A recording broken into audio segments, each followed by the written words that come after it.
Hi guys, this is Bhargavi. Welcome to my channel Tharani official. ఇంకా మా ఛానల్లో చాలా వీడియోస్ ఉన్నాయి, ఒకసారి చెక్ చేయండి. నచ్చితే సబ్స్క్రైబ్ చేసుకోండి.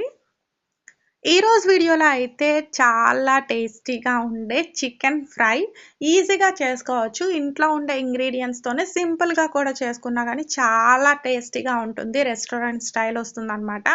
ఆ ప్రాసెస్ అయితే మీకు ఈరోజు షేర్ చేస్తా. ముందుగా అయితే చికెన్ని మనం బాగా కడిగేసుకొని ఒక బౌల్లో తీసుకోవాలి. ఇప్పుడు ఇందులోని ఉప్పు, కారం, పసుపు అన్నీ కూడా మీ టేస్ట్‌కి తగ్గట్టు వేసుకోండి. ఇలా వేసుకున్నాక మనం చికెన్ మసాలా ఉంటుంది కదా, అదైతే 1 టేబుల్ స్పూన్ యాడ్ చేసుకోవాలి. అండ్ ఆయిల్ ఏమంచి ఒక 2 టేబుల్ స్పూన్స్ యాడ్ చేసుకొని ఇవంతా కూడాను ఆ చికెన్‌కి బాగా పట్టేటట్టు ఒకసారి చేత్తో బాగా కలిపేసుకొని దీన్ని ఒక అరగంట పాటు మూత పెట్టేసి ఉంచాలన్నమాట. సో దట్ ఆ గ్రేవీ అంతా కూడా చికెన్‌కి బాగా పడుతుంది. సో అరగంట అయ్యాక ఇట్లా ఉంటుంది. ఇప్పుడు మనం చికెన్ ఫ్రై అనేది ప్రాసెస్ చూద్దాం. ముందుగా స్టవ్ ఆన్ చేసి పాన్ పెట్టాలి. ఇందులో ఆయిల్ వేసుకోవాలి. అందులోని బిర్యానీ ఆకు అండ్ ఉల్లిపాయలు ఉన్నాయి కదా, ఒక 4 తీసుకున్నాను. అదైతే చిన్న చిన్నగా కట్ చేసుకొని వేసుకున్నా. దీన్ని ఇప్పుడు బాగా ఫ్రై చేయాలన్నమాట. ఆనియన్స్ గోల్డెన్ కలర్ చూడండి, ఈ కలర్‌లో వచ్చేటప్పుడు అల్లం వెల్లుల్లి పేస్ట్ ఒక స్పూన్ యాడ్ చేయాలి.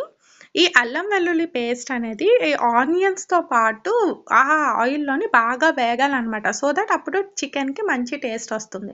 సో ఇలా వేగిన తర్వాత మనం ముందుగా ఉంచుకున్న చికెన్ ముక్కలు ఉన్నాయి కదా, అది ఇందులో వేసేసి ఒకసారి బాగా కలిపేసుకోవాలన్నమాట. ఆ గ్రేవీ అంతా ఈ ముక్కలకు పట్టేటట్టు ఒకసారి కలిపేసుకొని ఒక 5 మినిట్స్ అలా మూత పెట్టేసి సిమ్‌లో మగ్గించాలి.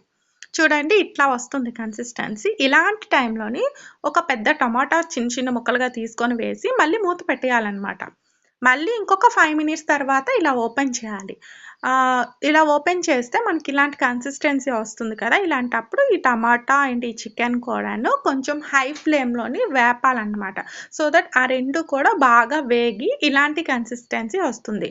ఇలాంటి టైంలోనే మనం టేస్ట్ అనేది అడ్జస్ట్ చేసుకోవాలి. ఇలాంటి టైంలో మేము గరం మసాలా యాడ్ చేశానన్నమాట. ఒక హాఫ్ టేబుల్ స్పూన్. ఒకసారి బాగా కలిపేసుకొని ఇప్పుడు మనం వాటర్ వేయాలన్నమాట. వాటర్ వేసి ఒకసారి కలిపేసుకొని మీడియం ఫ్లేమ్‌లోనే ఒక 5-6 మినిట్స్ అలా ఉడికించాలన్నమాట. అప్పుడప్పుడు చెక్ చేస్తూ ఉండాలి. ఇలా ఉడికించడం వల్ల చికెన్ అనేది బాగా ఉడికి తర్వాత మనం ఫ్రై చేస్తే అది ఆ టేస్ట్ అనేది వేరేగా ఉంటుందన్నమాట. చూడండి ఇట్లాంటి కన్సిస్టెన్సీ వచ్చింది కదా, ఇలాంటప్పుడు మనం మూత తీసేసి ఇంకా మనం మూత లేకుండానే ఒక మీడియం ఫ్లేమ్‌లో ఒక 2 మినిట్స్ అండ్ హై ఫ్లేమ్‌లో ఒక 5 మినిట్స్ అట్లా వేపించుకోవాలన్నమాట చికెన్‌ని. ఇలా ట్రై చేయండి, చాలా అంటే చాలా టేస్టీగా వస్తుంది.